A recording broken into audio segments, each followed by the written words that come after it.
খাগড়াছড়ির পর্যটনের নাম আসলেই সবার আগে যে নামটি আসে সেটি হলো আলোটিলা। এখানকার একসময়কার প্রথম এবং একমাত্র যে একটি পর্যটন স্পট ছিল সেটি ছিল আলোটিলা। তবে সময়ের বিবর্তনে এখন অনেকগুলো পর্যটন কেন্দ্র হয়েছে। তবে তারপরেও আলোটিলার যে জনপ্রিয়তা কিংবা আলোটিলার যে সৌন্দর্যটা সেটি কিন্তু পর্যটকদের কাছে বরাবরই এখনও আকর্ষণীয়।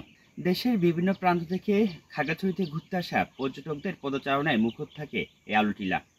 এর পাশাপাশি বছরের পুরো সময় জুড়ে কিন্তু স্থানীয় পর্যটকরাও এখানে ঘুরতে আসেন। প্রতিদিন এখানে কিন্তু পর্যটকদের দেখাই মিলে। সকাল থেকে একদম সন্ধ্যা পর্যন্ত এখানে পর্যটকদের আনাগোনা থাকে।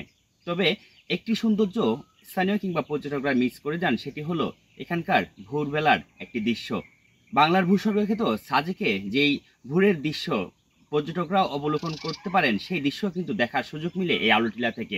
তবে পর্যাপ্ত প্রচারণা কিংবা মানুষের না জানার কারণে এখানের এই সুযোগ মিস করে যাচ্ছেন পর্যটক কিংবা স্থানীয়রা। এই খাগড়াছড়িতে থাকি তো প্রায় সময় সকালবেলা আসা হয় আলোটিলাতে। এক এক সময় এক এক রূপ দেখা হয় আলোটিলা। তো এই জিনিসটা আমার বেশ ভালো লাগে উপভোগ করতে। খাগড়াছড়ি থেকে এসেছি, সদর থেকে। আসলে আলোটিলার এক এক সময় এক এক ঋতু, এগুলো অনেক সুন্দর লাগে। এই যে সকালবেলার দৃশ্যটা মাশাআল্লাহ অনেক সুন্দর। সাজেকের থেকেও এখানে মোটামুটি অনেক ভালো মেঘ পাওয়া যায় সকালবেলা। তাহলে এখানে থাকার ব্যবস্থা যদি আরও ভালো হয়, রিসোর্ট হয়, তাহলে মানুষ এখানে আলোটিলা এসে রাত্রি যাপন করতে পারে। এবং আমরাও চাই যে সাজেকের মতন আলোটিলা থেকেও আমরা যেন মেঘটা যেন এখান থেকে দেখতে পারি।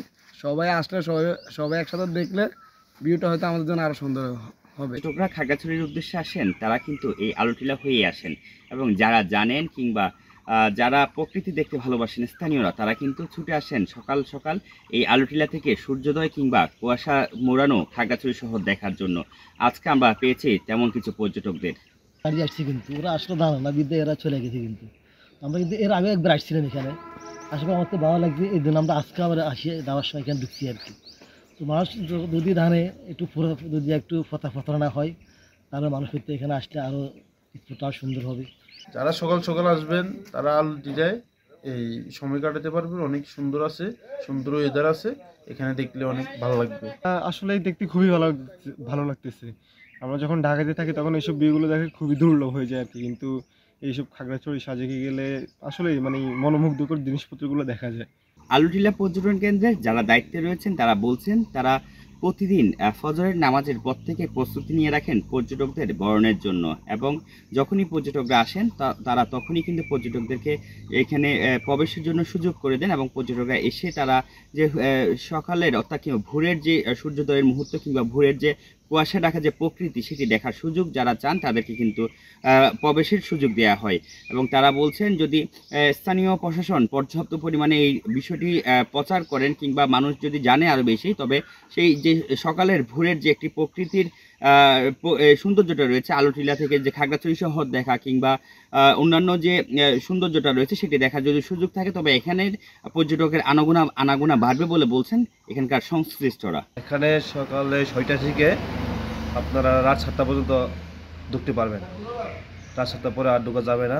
এখানে সকালে আপনারা আসলে দেখতে পারবেন ওই যে মেঘের দৃশ্যটা, বিশেষ করে মেঘের দৃশ্যটা দেখতে পারবেন। আবার সূর্যোদয়ের দৃশ্যটা খুব সুন্দর দেখা যায়। খাগড়াছড়িতে বেড়াতে আসা সিংহভাগ পর্যটকেরই গন্তব্য সাজেক। যদি প্রচারণা চালানো যায়, তবে স্থানীয়দের পাশাপাশি পর্যটকদেরকে আকর্ষণ করা যাবে আলোটিলার দিকে। কারণ এখান থেকে সকালের যেই প্রাকৃতিক সৌন্দর্যটা কিংবা সূর্যোদয়ের যে একটি দৃশ্য দেখা যায়, সেটি কোনো অংশে কিন্তু সাজেকের চেয়ে কম নয় বলছেন এখানে ঘুরতে আসা পর্যটকরা।